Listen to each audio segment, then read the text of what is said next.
I have. Okay. And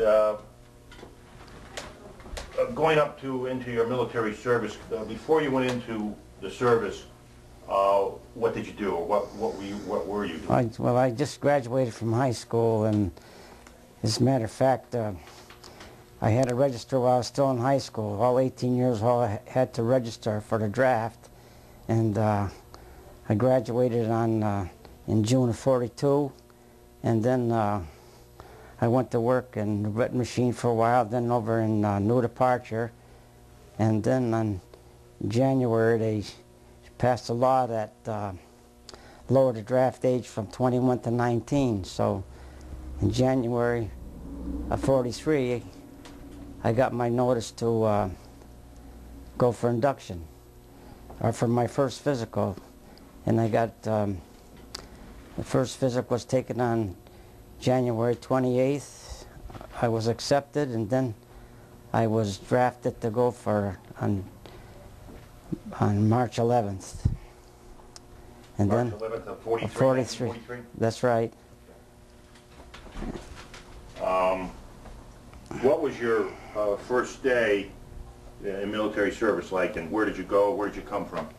Well, I got drafted on the 11th, and we had a 7-day leave, so I didn't leave from the draft board until March 18th. We left Unionville and went down to New Haven, and then from New Haven we went to Penn Station, New York.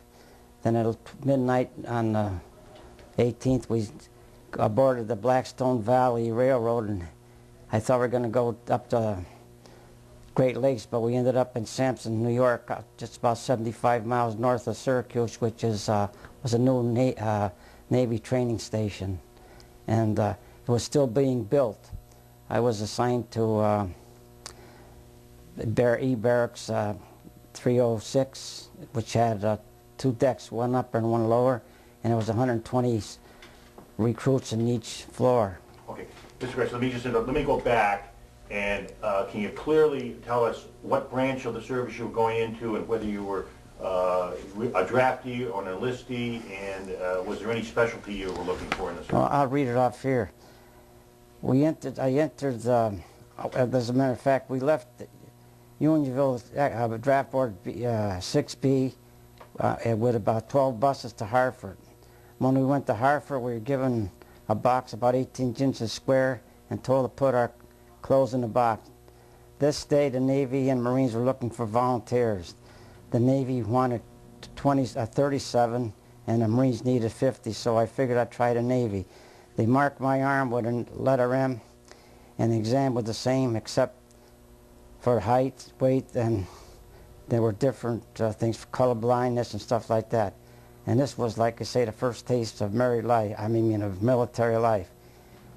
As each doctor checked us off, eyes, ears, throat, your feet, your arms, and even the Rear Admiral did his thing.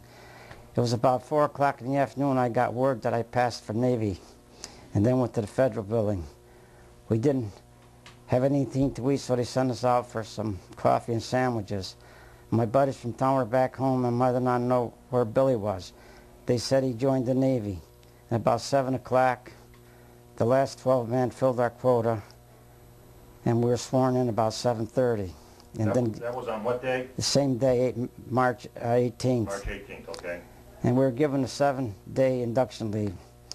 6 inductees were from my hometown, which I had grown up with. And then March 18th, that should have been 11th of, on March 18th, we left for the Navy recruiting station in New Haven, Connecticut. Okay. Okay, so you left from New Haven and you went up to this... We went to New York Penn Station. Okay. And at midnight we left Penn Station on the Blackstone Valley Railroad at midnight. And I thought we were going to the Great Lakes, like I said, and we ended up in Sampson on Lake Seneca. Lake Seneca in upstate New York? Yep. Okay. How long were you at what was the name of the base? Sampson Naval Training Center. Yeah. How long were you there? 8 weeks. Okay. And what did that consist of? Well, After we got there, we were given our clothing and assigned to the barracks, like I just said. And they called it boot camp. We had to take, we went,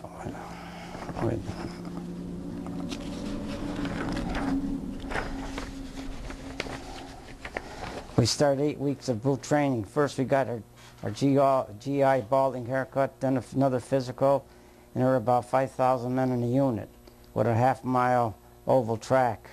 We got up in the morning for chow and finished at 8 o'clock, and all the companies got assembled on a grid for exercise. Went to the pool for swimming tests, practiced abandoning ship drills, learned how to identify enemy aircraft and ships.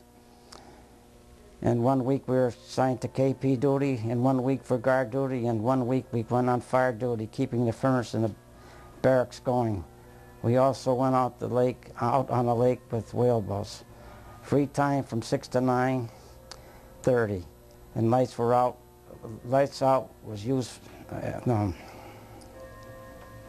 Lights out was free time from 6 to 9:30 was for writing letters and the relaxation. Good. After eight weeks on boot training on May 18th, I went on leave. Okay, and you came home during that leave? Yeah, I came home to the Union on that leave. Okay, let me go back a little bit. You talk about whaleboats. What exactly are those whaleboats?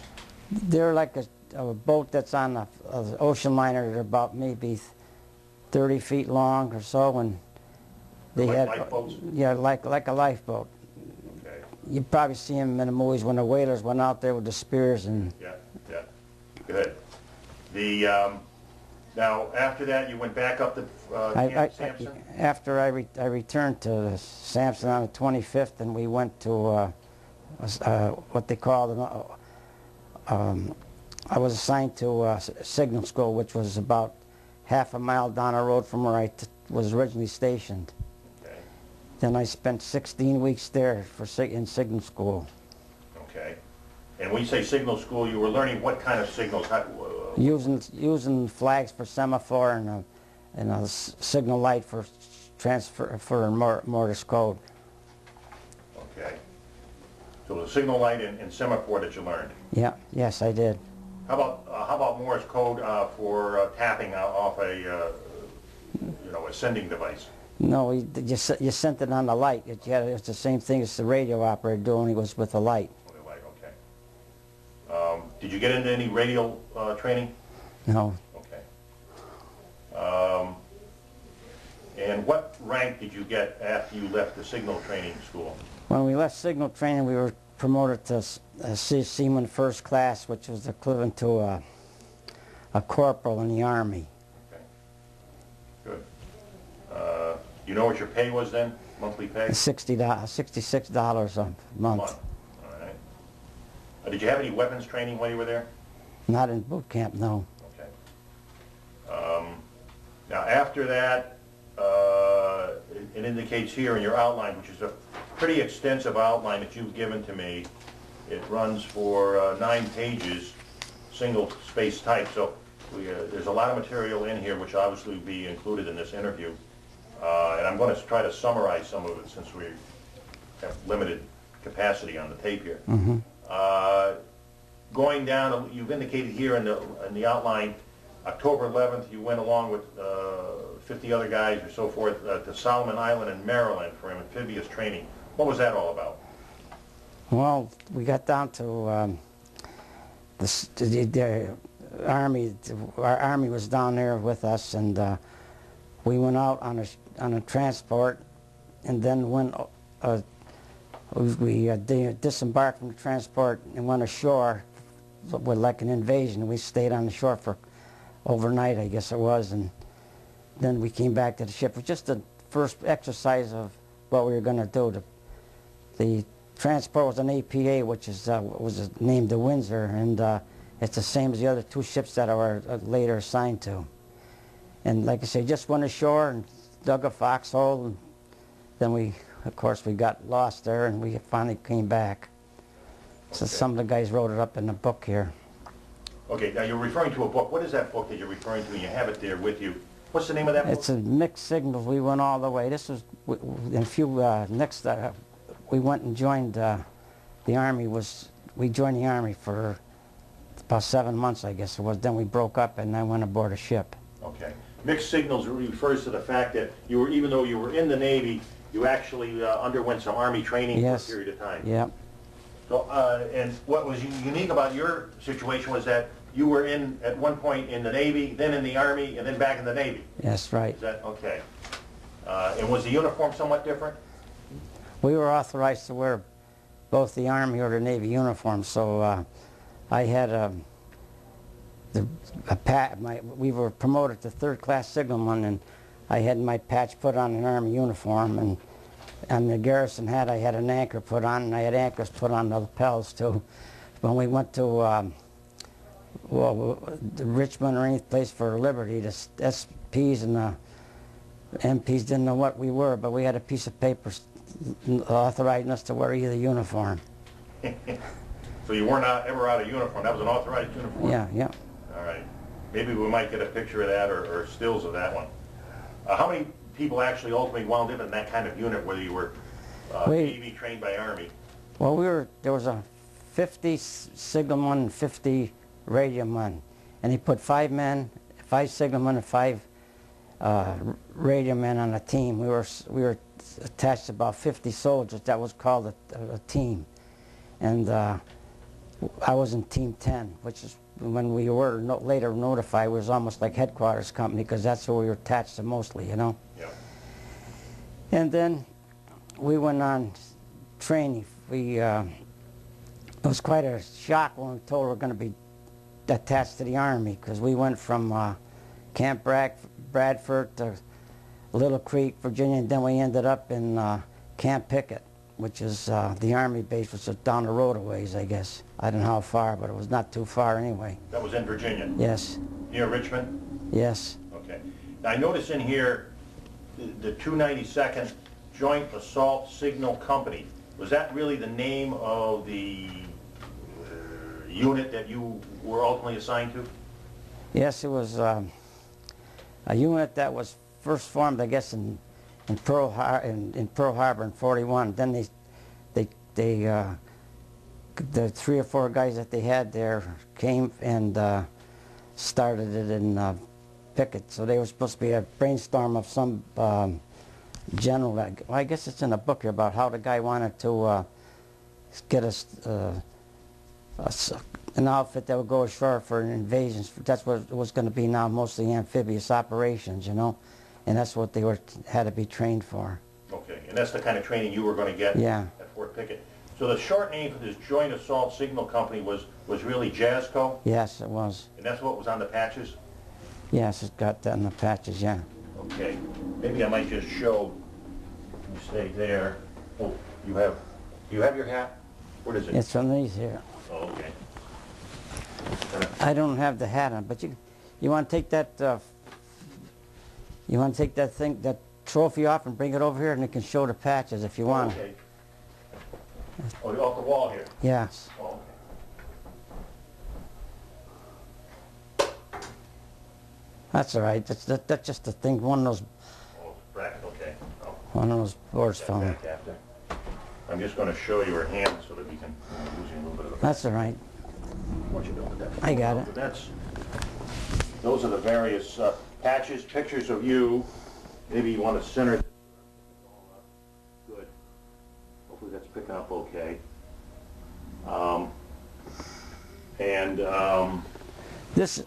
are the patches? This red patch is the amphibious patch that the Navy wore, which is red, and the Army was Navy amphibious forces in the Army was a blue patch, just same thing, only blue.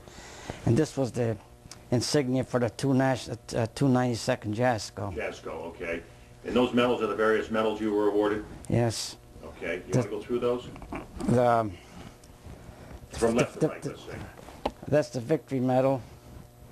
And let's see. Now this is the Victory Medal here. Yeah. Second one. And the second one is the Asiatic Pacific. Third one was the Asiatic. And this one is No, wait, let me get the top row. This is the Asiatic Pacific.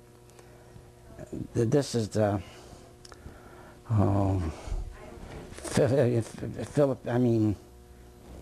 no, I got to get over it. American Theater, Asiatic Pacific with 4 battle stars, and this is the Philippine campaigns. Okay. And this one over here is the Victory Medal, and then these two here are the Philippine Liberation, and the Philippine Liberation, and Okay, well, that's good. That's good. We can. yeah, and then one's the Chinese invasion, Chinese Victory Medal. That's what they all are. And then in the center there is your Navy rank. There's Well, that's your dog tag. that's the Navy dog tag. It's USNI, which I was inducted, and most of them usually says USNR, U.S. Naval Reserve. So when I used to talk to, what does the I stand for? I says Navy Intelligence. The guy shook up. But I think Connecticut is the only one that had this I in it. Oh, really? That we found out later on. Huh. That's interesting. Now, how about that patch in the center? That's a Navy rank or Navy rating? That was the rating I got in Signalman second class. Signalman second class, okay. And pay rate at that time was $96 a month. Okay. And the picture on the right, as we look at it, is in your naval uniform. That was in boot camp, and this was the actual the Army picture. The Army uniform. Down in when I was down at Camp Pickett. Camp Pickett. Okay, good. Why don't let me just get this back from you. We'll straighten this out after. Just put it on the chair there. Record here. Put it over here. Now tell me about your experiences at Fort Pickett. That was an Army fort. It's Camp Pickett. Camp Pickett. Well, we were attached to. At Camp Pickett, we issued Army gear. It was quite a change from being eating in the mess hall. We had to eat off of trays and off of mess kits. After you ate, you had to clean your mess kit and carry it around with you all the time. We were assigned to 5 men in the tent, and we had a pot-belly stove in the center. We had to go and get soft coal from a coal bin and keep the stove going because it was pretty damp in Virginia in November. By burning soft coal, the stovepipe would get clogged with soot, so you had to tap the pipe and knock down the soot. My buddy Sal and Mike had a bright idea of using some black powder he took from a dummy landmine. It cleaned the pipe all right, but it left soot all over the tent. And like I say, most of the Navy personnel were seamen first class, equivalent to a rank of a corporal, rated in the Army, which was the lowest non-commissioned rank. As a result, there was a conflict in work duties. Our assignments were usually corporal, the guard, or office duty. My team did not get many chores, so we had a lot of time to goof off, you know. Now we were training for overseas maneuvers. We were issued carbine rifles and taught to field strip it. This means you had to take it apart and put it back together blindfold. Then we went on fire range and practice shooting. We were assigned to the pits where we would raise a target. We were in contact with the range, so we knew who was firing the target. Sometimes we had a pole with the disc on to show where the bullet hit the target. We had a lot of fun. Sometimes we would put Maggie's drawers up, which meant that the shooter missed the target altogether. I also had training with the 03 Springfield rifle. It was used as a grenade launcher, and some of the men used it and gave a big kick and bruised their shoulders. When it came to my turn, I held the butt on the ground with my foot and really gave me a big kick. They really pushed us on training. One night we had to go on a forced march with full field packs. We had done this before, so to lighten our packs, some of us took out our gas mask and put newspaper in it. Boy, this was a big mistake. As we were marching, we got word that there was a gas attack. A guy came by shelling out tear gas. I didn't have my mask, so I suffered the consequences. My eyes watered, and I ran into the woods. I never did that again. One day, First Sergeant Chuck Chicharella sent me to the stockade to pick up a prisoner. He was being taken to Washington, D.C. for a court-martial. He put one shell in the carbine, but not in the chamber. He said if the prisoner escaped, I would take his place in the stockade. I was scared, but I got him to the office. Jack Ward, another of my teammates, was assigned to escort him to D.C.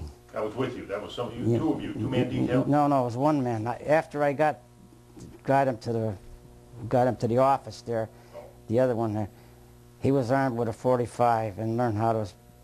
And later I learned out that the prisoner was on an LST that was blown up in an explosion in Pearl Harbor, but he was all right. That was what they call the second Pearl Harbor. That was happening in May of '44. What was the basis of that attack? May of '44. Who was it? It wasn't an attack. It was where the 11 LSTs blew up down there. 11 LSTs? Yeah. And what caused that? when they were loading for evasion someplace, someone said, it's on I found it on the internet. It said about that. Oh yeah. Yeah. You weren't there for that. No, I was in Pearl Harbor at the time, but not. It was on the other side of the island, on the other side of Ford Island. Okay. Tell me something more about Camp Pickett in the sense you said there was something like an officer or something? Yeah, well, this is what happened. And were you there at the time? Yep. So this is something of your personal knowledge, and it's also in that book, Mixed Signals. Huh? Yeah. Okay. See, now we got rid of this captain. This is an Army captain. This is an Army captain. This was written, how he started it was the Captain Harold Snuddy. He was the Inspector General episode. My part into call the Inspector General became imperative shortly after I joined the 292nd at Camp Pickett. The unusual assault of 50 officers and 500 men from different branches of service was a total chaos. The company was controlled by a regular Army captain who had no conception of leadership. He had been promoted far beyond his means and abilities. Something he had to be done at once. My reason, along with other officers, were as follows. First, my first guard mount was with Navy men in khakis instead of the Navy blues. They were upset, and I was indignant. I went to the orderly room to protest and was told by the first sergeant it was Captain Myers' orders.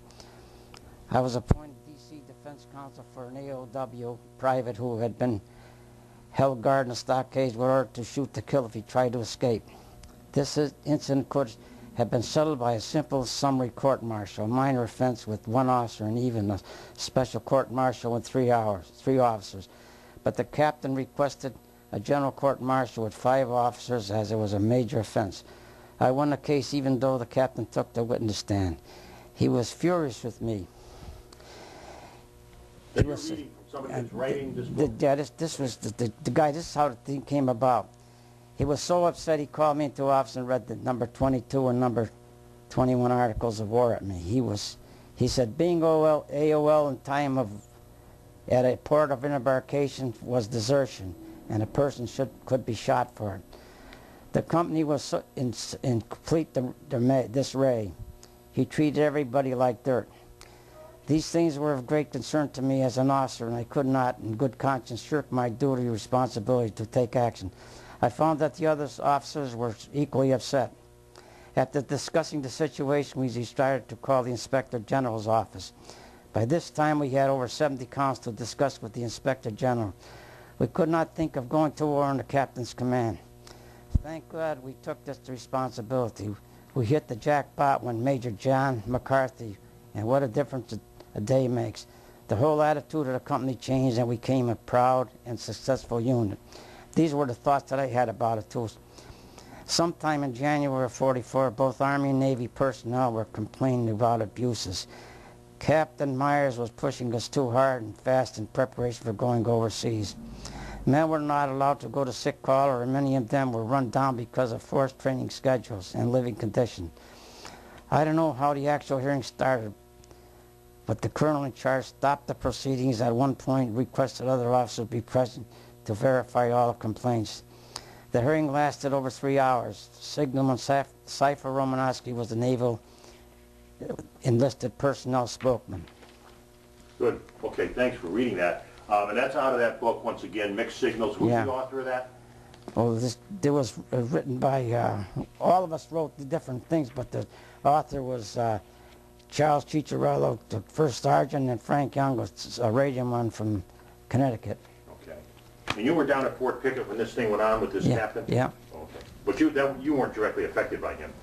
Yeah. Did you know that captain? Oh yeah, he was our commanding officer. Oh, he was your commanding officer. Oh, okay, okay. So that was your company? Oh yeah. Okay.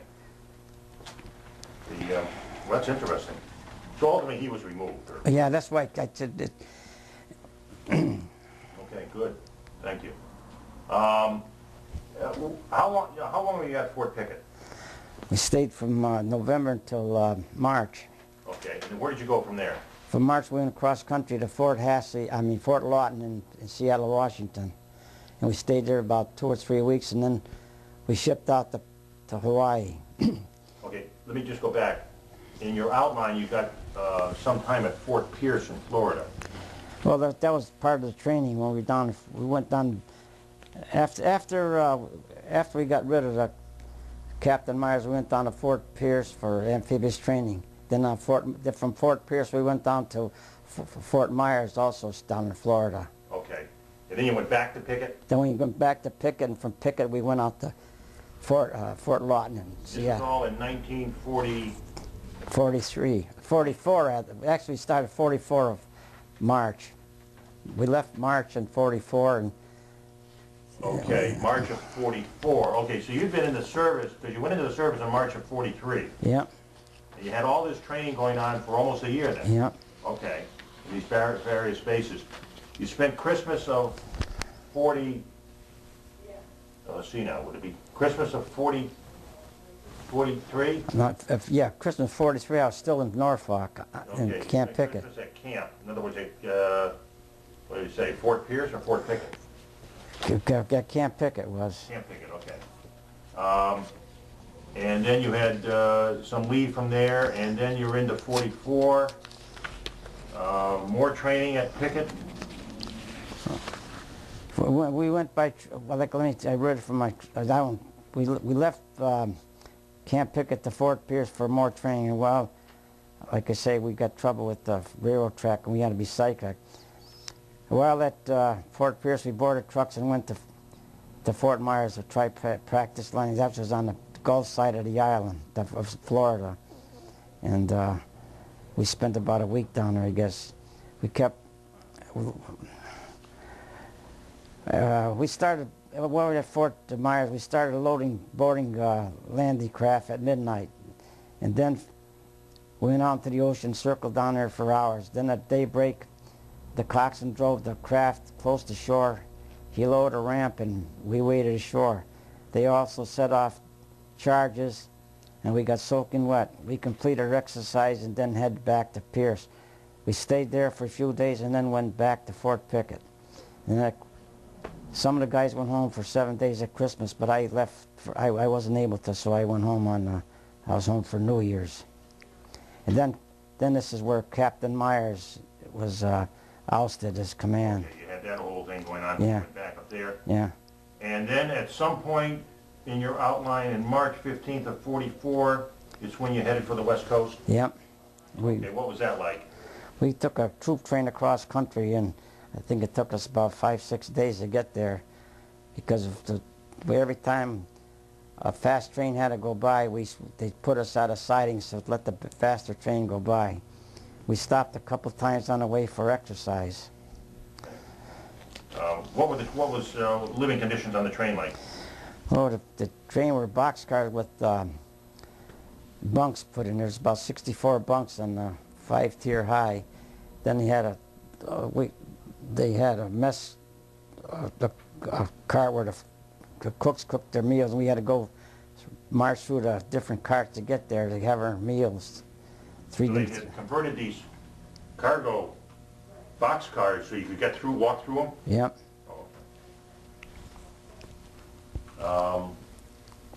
And now, where did you wind up? Let's see. You talk about a small town in Wyoming, Sheridan. What was all that about? We went, when we were going across country, it was a small town where we got off and jogged around to get some exercise. So that was, I mean, when they let you stop for 2 or 3 hours, you know, because, you know, being cooped up in a train like that, you didn't have nothing to do, you know, so you get stiff. And you arrived at Seattle on March 21st of 44. Yeah, And where were you stationed? at Fort Lawton. Okay. And what did you do there? We had to wait for get ready to go overseas. Okay. So we stayed there until Easter Sunday, and then on Easter Monday we boarded the SS Mexico. It was about 400 or 500 feet long, and then we sailed for Hawaii. It was a tough situation. We were on deck watching the coast disappear, and the ship was going up and down. A lot of us got seasick, and like I say, going through Puget Sound was a rough body of water. And after we got out, they had these garbage cans on the deck there, and the boys started heaving, and I was one of them. And you got sick, but you got over it. And finally, we landed in downtown Honolulu. We loaded onto trucks and headed for Fort Hassey, which is on the other side of the mountain. We had to go up the Pali Pass. It was a mountain with lots of hairpin turns, and we saw several Japanese parachutes dangling off the face of some of the cliffs. From the vantage point, you got a good view of what the Japanese pilots saw when they bombed the place. We arrived at Fort Hassey and settled into tents. Fort Hassey was on the other side of Pearl Harbor? Yeah, on the other side of the island from Honolulu. Okay. And what else was up there? that's all. Was the 77th Division was stationed there, and there was the Kaneohe Naval Air Station was right across the street from us, and that was where they could these PBYs would go off on training missions. The PBYs were what? It's an amphibious plane. Oh, okay. It had only 2 engines. The other ones were PB Mariners. Oh, we spent. The PBYs had the ones with the big belly. They could land in the water. Yeah. They were a big plane, weren't they? Yes, they were. While we're there. Go ahead. While we're there, we watched some baseball games between the Army and Navy. I saw Johnny Mize hit 3 home runs, and Barney McCoskey from the Detroit Tigers hit 2 home runs. And then, while we were there, we went on jungle training for 2 weeks. And the engineers taught us how to build a 3-strand bridge across a 35-foot creek. We also could build a pontoon bridge. And then we tied together empty drums and then logs there to make a bridge across the creek. When it was completed, the troops started to go across, but about 50 of the guys got across, and then the bridge collapsed. It was like watching a Lauren Harlow movie as they kept falling into the water. But they finally realized that the bridge was broken, and they stopped. We were taught how to make improvised grenades. We were each given a 1/4 pound of composition C, which is a plastic explosive. The material looked like putty. We molded it into a small ball, put nails into it, then took a piece of safety fuse attached to a blasting cap, and then inserted the cap into the ball of explosive. The instructor showed us how to make a snake bite, which was about a nick into the fuse, about 4 inches from the cap. When the fuse was lighted, you would wait until the flame came out of the nick and then throw it over the bank. Lots of men threw it before they got to the nick. The reason for the nick was to slow down, was to show that there was only about 6 seconds left, so that before the cap would detonate, if a Jap tried to pick it up and throw it back, it would go off in his hands.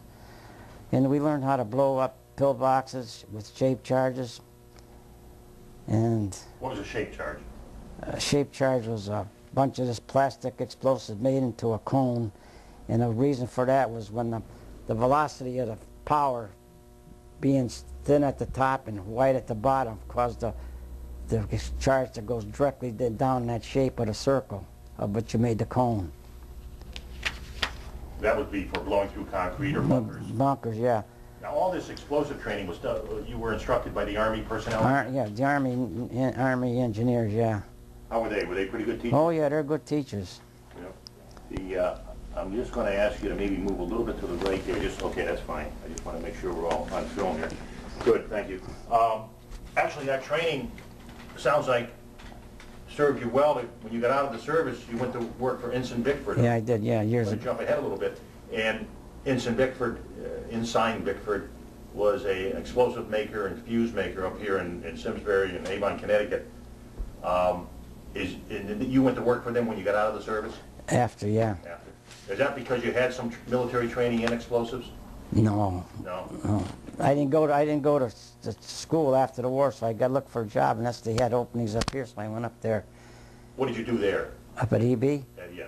I was mostly working in fuse, and then I went into research, and that's where I spend most of my time. Okay.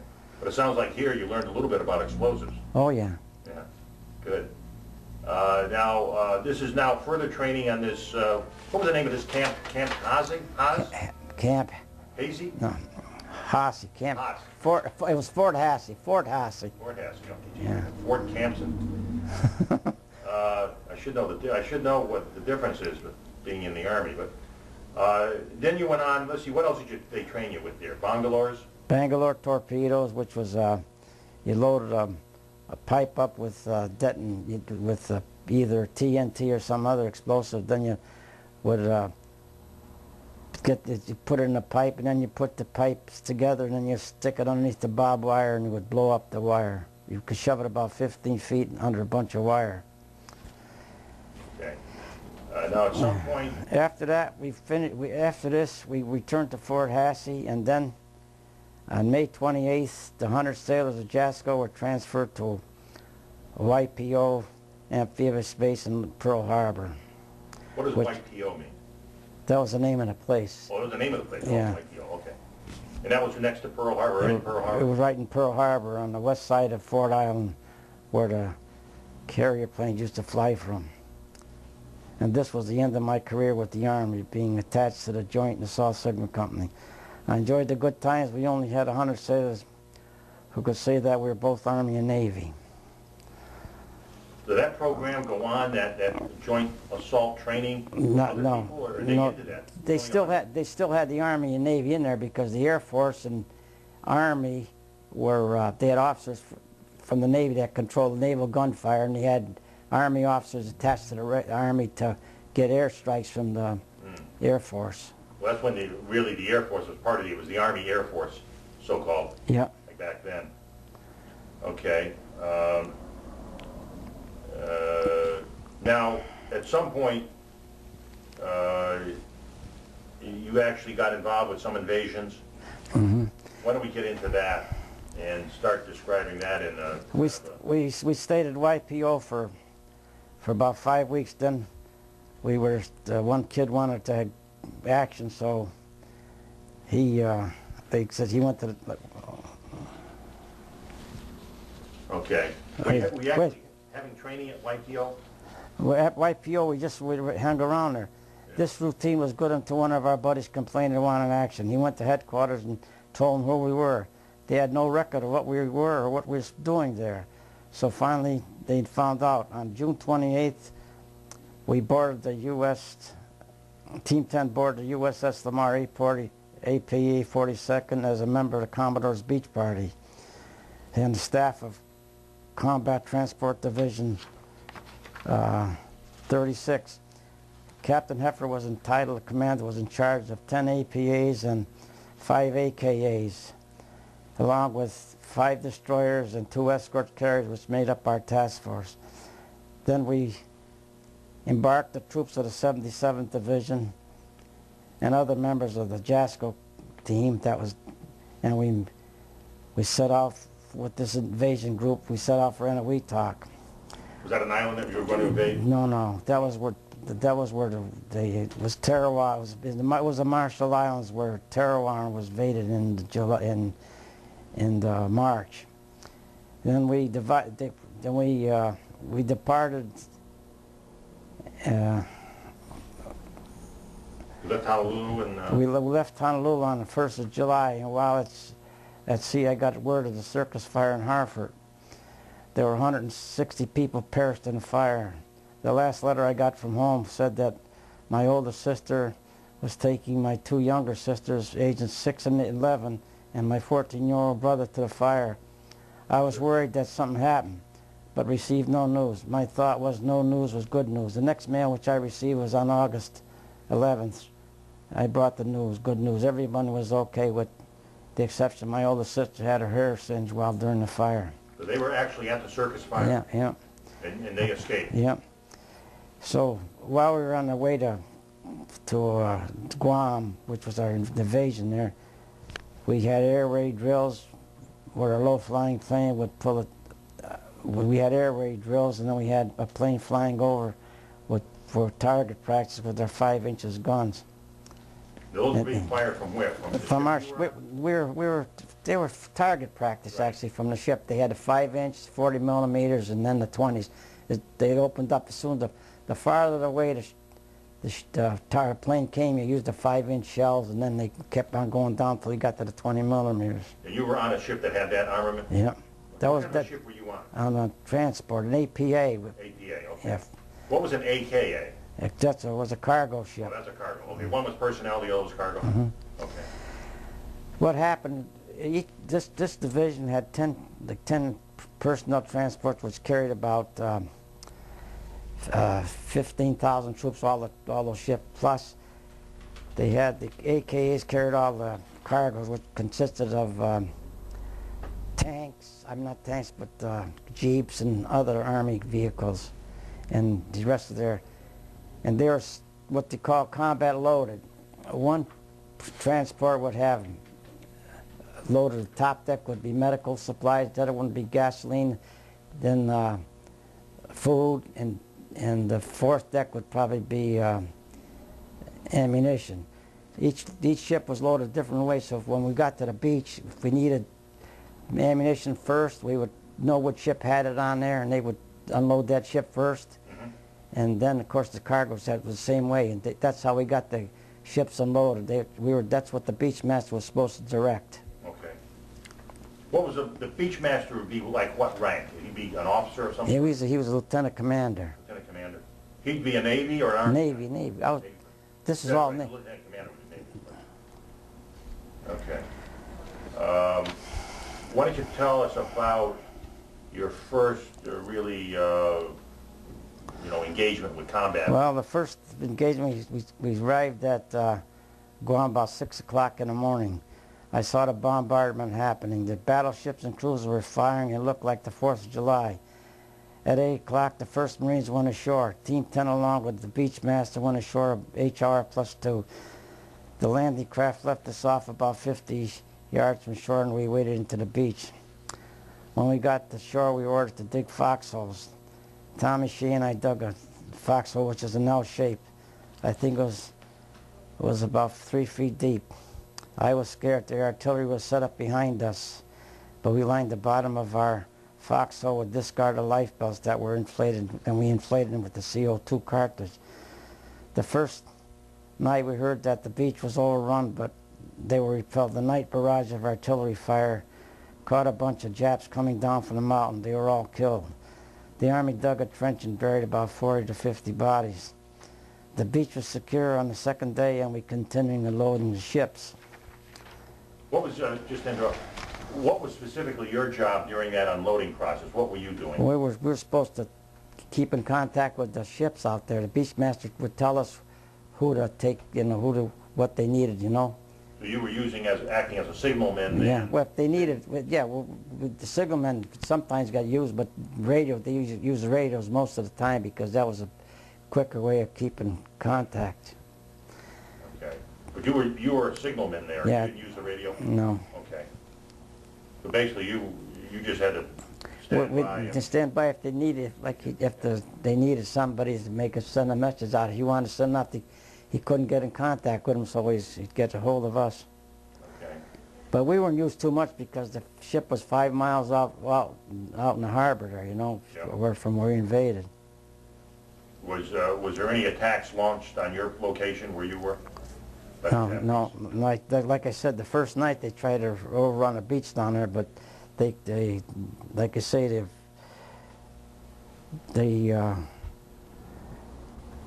I mean, the Marines went in, then the Army came in after them, and then that's when the Joint Assault Second Company had to go with the Army and direct the gunfire from the ships or from the airstrikes they needed. Yeah. Okay, then you went back to Pearl Harbor? After that, we went back to Pearl Harbor, Yeah. and then we got loaded again with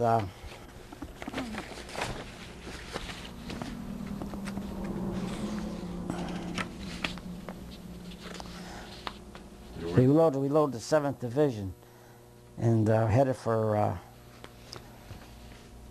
Maui for practice, and then for after all the trials, then we after trial rehearsal. After we had a full-scale dress rehearsal, invasion, and then we disembarked the troops, and on Get involved with Leahy? the nurses came next. On September 12th, we re-embarked the 7th Division, and then on September 15th, we departed for Eniwetok. Our original plans was to invade Yap, but at this time, the fleet operating in the Pacific were meeting global resistance. Our plans were changed to, during this trip down, Leyte became our next target. Leyte, which is in the Philippines. Yeah. So we got there on the first. We were headed for there.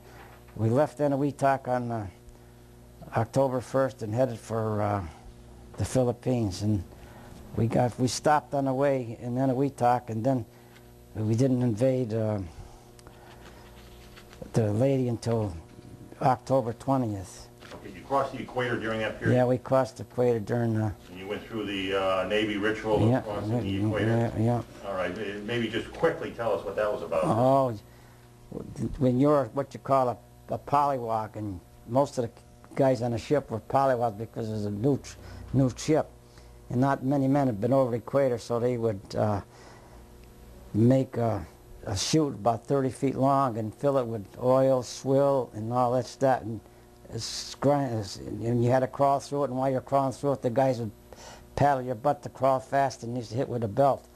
So finally, after you got through that, they would put you on you would have to put you on a chair, and the barber would give you a haircut. He'd give you a baldy again, and then you just had the ship doctor would take a piece of stinky cheese, spray your throat, and throw some stinky cheese down there.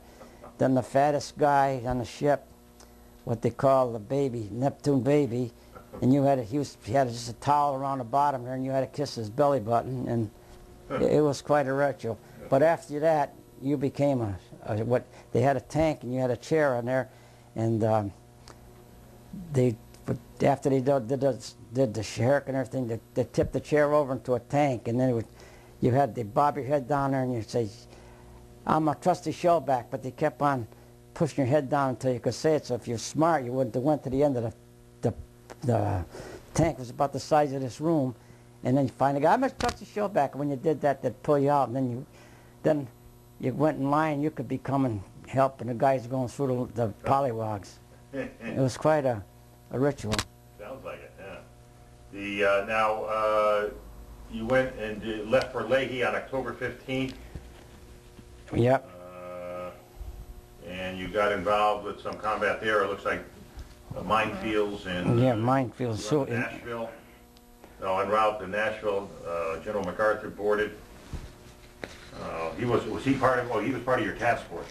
He was returned to the Philippines. And then from there you went to Hollandia. Where was that? Hollandia. That was our R&R place down in New Guinea. Oh, New Guinea. Mm-hmm. What went on there? We just had a recreation area. Then we loaded. I'm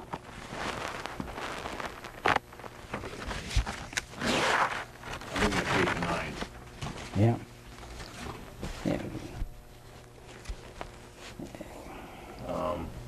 Well, we're getting ready to go to the invasion of Leyte. We caught up with we saw it in USS Nashville with them, along with 5 other destroyers, and then they went ahead of us, and then we made the invasion on the 20th. After discharging the troops, we left and went back to Hollandia. The following day, we picked up small craft, and we picked up the 539 Fire Squadron and we made another trip back to Leyte. At this time, I saw my first Japanese suicide hit the USS Alpine, which was a ship of our division. The plane hit below the waterline, and while we were firing at the thing, a shell landed on our bridge, and 3 signalmen were wounded along with several gun crew members. Well, you mean it was a shell from our own ships Well, landed on yours? one of the anti-aircraft shells landed on and injured. It fell on the deck there. Yeah, it didn't explode in the air, it came down. No, when it hit the deck, it's exploded. Yeah, did you see, did that happen very often? No, that was the only time it happened. And then we departed on the 22nd of November and went back to Manus for... What was Manus? That was another island in New Guinea. I mean, one of those islands down there. Okay. Okay, from there you went to Bougainville? Yeah, then we picked up the 37th, the 37th Division and held maneuvers. Then we returned again. And Where did you take the 37th Division? They were just for maneuvers at that time. Oh, okay. So then we were transporting and doing exercises down there. We had midnight mass on the ship there with the seven. No, that was December of 44. Yeah. Then we picked up the 7th Division and headed for Luzon. That's for the Luzon invasion in January 1st. Yep, January. We actually was in there. Yeah. While we were en route to Luzon, we were under kamikaze attack every morning and night. The escort carrier, the kit convey, was hit by a Japanese suicide plane. And several Japanese planes were shot down by the Combat Air Patrol. We arrived near Luzon on January 9th. Jim Fitzgerald was wounded during the barrage on the beach. Who was Jim Fitzgerald? He was one of our teammates, okay. My teammates. We left Luzon and arrived in Leyte on January 15th. Then we were transferred to the USS Moravia, and with the Transport Division number 36. Okay, the Monrovia was an assault... Another transport, that's the other ship I was on. Personnel transport. Yeah. On January 24th, we embarked the 1st Cavalry Division and then brought them to back to Lingayen Gulf. Okay, where was that? That was in Luzon. That's where the invasion was. Okay. Then you went to Guadalcanal? Yeah, we went down to Guadalcanal and picked up this 6th Marine Division for maneuvers. And then left Guadalcanal, bound for Ulithi and the Caroline Islands. The Caroline Islands? Yep. On April 21st we arrived, and then left there on Easter Sunday. And on Easter Sunday we arrived for the invasion of Okinawa. That was April 1st? Yep. And after we landed about 20 minutes past H hour, we landed in the cemetery. We had little resistance. The Marines had captured the airfield about 1 o'clock. I saw Commander Jack Dempsey on the beach. Jack Dempsey, you mean the fighter? Yep, Commander Jack Dempsey. He was in the Coast Guard. Huh. We left on the 6th and headed for Saipan, and then for Pearl Harbor, arriving on the 21st, and then headed for the States. We arrived in Portland, Oregon, and I spent a 20-day furlough back in Unionville, Connecticut. Oh, you had 20 days off. You got back to this country on... Yeah, after we invaded Okinawa, we went back to Pearl Harbor, and then back to the States. How did you come back? What ship did The you same come back? ship. The ship came back. Oh, your same ship? Yeah, the ship came That back. was the Monrovia? Yep. Oh. What were conditions, just stop a minute here, what were conditions on that ship like, living conditions, food, sleeping? We got 3 good meals a day, and when there was no troops aboard, you could take a shower every day. When there was troops aboard, you only gave you 20 minutes to take a shower, and we had fresh water. So you soaked up, and then 20-minute shower? They only had the fresh water for 20 minutes. Oh. So you could take a shower. So in other words... Well, how many men would have to shower in that 20 minutes? That all depends. You get in there and soap up, and then get the rinsed off before they shut the fresh water off. You would... Who was in charge of shutting off the water? Who had that job? The guys down the engine room. They're the ones who control the facilities. Now, was this, when you say fresh water, was it hot fresh water or cold? You had hot water. Oh, yeah? Yeah. And the food was okay? Oh, yeah. Navy food was good. What was the sleeping conditions like? We had 5-tier bunks. And I was on the top. I was in the smallest one, you know. Okay. And how much space between about your head and 18 inches. 18 inches clearance? between, yeah. And there was about 40 people, 40 sailors in a room about this size here. You know, they were compartments there. And then, of course, the Army had compartments, but they were much tighter than ours were. You know, the crew I was with the crew, so you had a better compartment. So the crew slept with you, was in your bunk area, and, and the guys in your unit? Yeah. Did you have to pull any guard duty or watch duty? We had to stand watch on the bridge during while we're traveling. Signalman did. What was watch like? What was that shift? 4 hours, every 4 hours on. Every 4 hours. You either had the 4 o'clock, 8 to 4, 8 to 12, 12 to 4, and then 4 to 8, and then 8 to 12 midnight, then the same as 1 o'clock. Everybody's yet. If you were on for 4 hours, how much time did you get off? You had the rest of the day. The rest of the day, okay. But then you went back again 4 hours. So every day you had 4 hours? Yep. Oh, okay. The other time, during the daytime, you'd either help clean the ship, you know, you had a ship paint or something like that. They always had you doing something. Oh yeah, it was kept busy. You weren't, no chance to go back to the bunk and sleep. No, did you get pretty much 8 hours sleep though? Oh yeah. Like they say, if you did night duty, you could sleep later in the morning, you know. Yeah. Okay. Now, let's see, you went back to Portland and you came home. How'd you come? You come home on the train? No, I flew across country. Oh, you got a flight? Yeah. No, I had a bus. We bought a, after, I went... Wait a minute now. Oh, okay. Yeah, let's keep that on, otherwise... I gotta go up to the John. Okay, sure. Okay, let me... Shut it off. We're going to take a break here now. Okay, we're back on tape and hopefully on sound. Yeah. We're back up and on this thing here. Mr. Gresh, just as fill in the blank here, can you tell us about when you got leave after the ship got into Portland, how you got back home at that time? Okay.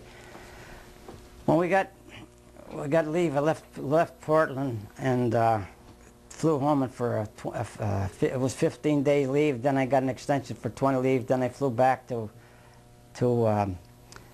Portland. From Portland, we went to California. From California, there was just Team 10 flew out to Hawaii for special training in Maui for we're getting ready for the invasion of Japan.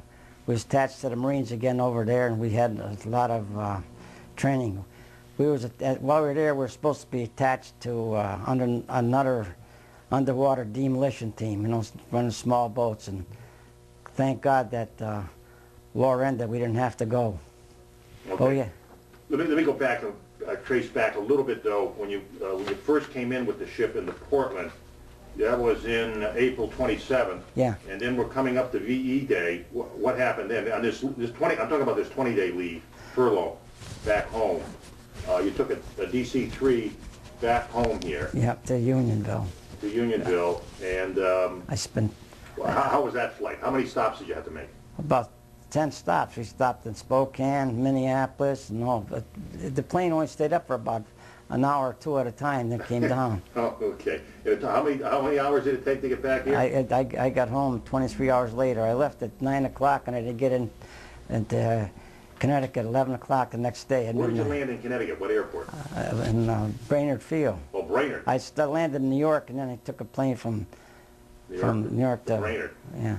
The Bradley wasn't open then, huh? Oh, yeah, it was for it was an Air Force It base. was only an Air Force place. Oh, okay.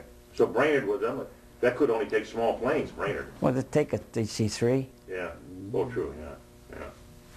Yeah. Okay. So then you got, after your leave, you went back to Portland, right? Yeah. And then what did you do then? That was now wait a minute. The war in your VE Day was May 8th. Yeah. You were home for that? Yeah, I was in the air at that time. Oh, you were in the air. Oh. Then I didn't get back till in the 1st of June out in California. I mean out in Portland again. Okay, but what was VE Day like? I was in the air. I didn't know nothing. Okay. We were still worried about the Pacific, so we didn't have to worry. Nothing really. No particular celebrations. No, not with us. Okay. Okay. So then when you got back off your leave, you get back out to your ship, and then where did you go? When I left, we were signed to go to. Oh, wait a minute. Okay. They sent us down to San Diego, and from San Diego, I mean not San Diego, but Oakland, California, and from there, they put us on a PBM, which was a four-engine flying boat. Yep. We left there, and then we landed in Maui, and then we went for special training there, and then went back from Maui to Pearl Harbor, and when I was in Pearl Harbor when VJ Day happened on August 15th. Then from August 15th, 2 days later on the 17th, we left on a cargo ship to pick up the Monrovia, which was in the Philippines, and we missed getting into for the signing of the armistice because of a typhoon. So we didn't get up there until the 13th of September. And then after that, we went on taking Marines to, we picked up a bunch of Marines and went to China, Haiphong, China, and then from Haiphong, China, we picked up some national Chinas, and then we took them up to Tientsin, which is up in Manchuria. These were nationalist Chinese troops? Yes, they were. You took them up to where? Up to Tientsin. Okay. In Manchuria. And we spent a couple weeks up there, I guess, and then after that we were assigned to the Magic Carpet, bringing troops back to the States. And were you in China? It says here you got off in China in Tientsin for a day or two? Yeah. What was that like? I was just taking a boat ride up to the city. We went up to Tientsin, which is a city with about, I don't know, maybe 20, 30,000 people. Had that been occupied by the Japanese? No. No. So it wasn't affected by the war? No, the war's all over, so. Yeah, the war was over, but it wasn't bombed? No. Let me go back a little bit. On VJ Day, where were you? At sea or in port? I was in Pearl Harbor. You were in Pearl Harbor. And what happened on that? Was there a lot of celebration then? Oh, we had they were sending off Barry's pistols, shooting 20 millimeters up in the air, and I guess some of the guys around the beach must have been drunk because, you know, you could stay out. You get up. That was the day that martial law went out of effect. You had to be off the streets in Pearl Hawaii by 6 o'clock. Then the next day, when I went to Liberty, you could see the Army officers and Navy officers were all in their white uniforms and dress uniforms. They never had them. All they were wearing was tans, you know. So there was a lot of celebrating out in the streets, people having a few beers, I bet. Oh, yeah. Was there drinking allowed on the ship? No. No. You had to be off the ship to celebrate. Oh, yeah. All right. Now, okay, we got you back. Now, you took this transport, or you transported these Chinese national trips back into China. And then from there, you went toward Manila. We went to Manila, picked up some troops going back to the States. On the Magic Carpet, they called it. Yeah. And then from there, we landed in Seattle, Washington. And from Seattle, Washington, we landed on Christmas Day, and he gave us. We left on the 18th and landed. We left Seattle on the 18th. We landed down. I mean, we took the train down to San Diego. We landed on Christmas Day, and then we stayed in San Diego, based there, until I got ready to get discharged. I was discharged on about the 5th or 6th of February, and we had to take a train across country, and I finally was discharged from the Navy on the 20th of February. Okay. Let me go back a little bit. You left the Monrovia and then went down, you got on another ship, the SS Schultz, Charles Schultz? Yeah, we took the ship, we took the Carl Schultz from Seattle to San Diego, which was a 6 or 7 day trip. Then we finally landed, we landed in San Diego. That was our Navy base we were getting ready to get discharged from. Okay. You spent Christmas, it says here, on board the ship? No. Had Christmas dinner aboard ship and then went to Coronado, ATB, 15-day leave. And then you had this is on the last page, and then you were in LA on leave for 15 days? We Looking at page. we arrived in Seattle, Washington on the 15th of December. On the 18th, we boarded the SS Schultz for San Francisco. Yep. At Liberty Ship, we made Then you got some leave, it says here. yeah. But you didn't go home We had Christmas dinner, and then went to Coronado, amphibious training base, and granted a 15 leave. We couldn't go home, so we had to leave. We went to Los Angeles. And then eventually you got back here and were discharged out of Lido Beach in Long Island? Yeah. Okay, and then you got home. Mm-hmm. And you had served 2 years, 11 months, and 10 days. Yep. Tremendous. Yep, that was it. Really, and 400, you indicate here there were 400 members in the JASCO Joint Assault. I was a proud member of the Greatest Generation and part of the 400 members of the JASCO outfit. Yep. That was the maximum number of 400, that's all there were? That's all. There were 400 Army guys and 100 Navy guys at that time. That's what there was a total of 500 complement at that time. 500 was the total Yeah. amount? Yeah. Okay. Okay, good. Let me just take a look. You got some pictures here, which we'll try to make copies of it later and try to work on. But can you just identify what those pictures are, when they were taken? This was a boot camp in 1943 up in Sampson, New York. There's 120 guys in the company. Okay. And here was another picture of the USS Monrovia. That's the last ship I was on. Okay. Didn't get much pictures because you couldn't have a camera. This picture was taken of me and another sailor walking the street in Honolulu. Okay. And that's about all the pictures I got. And this, of course, this was a picture with the other Navy cap that I had. Okay, that's your Navy outfit. Okay. That's the Navy was that outfit. taken home here? That was taken when I was on boot camp leave. Boot camp, okay. That was about it. All right. Good. And then we have that book. Let me just hold up that book just so we can get a picture of that. Very good. Mixed signals. We went all the way. Okay. Great. And then tell me the significance of, if you can, your tie that you have on. This is a VFW tie, across the malt on the bottom. Okay. And this is the VFW Navy hat, and I was post commander back in 1967. Oh, you were the post commander here in Avon, 67. Yeah. Congratulations. And then all these medals on it, these 4 medals are the 4 invasions. We took the 77th. I want to bring that a little bit more to the center. This is the 77th Division, the 7th Division, the 1st Cavalry, and the 6th Marine Division. Those are there. And this here is for the only commander of the VFW in 1967 was, he was for Connecticut, he was a national commander. Oh, he was? Yeah. Okay. And that's, they call him Pistol Pete. Okay, great. And that's about it. Good, good. Well, thank you, Mr. Gresh, for all your service. Thank you for putting up with this interview.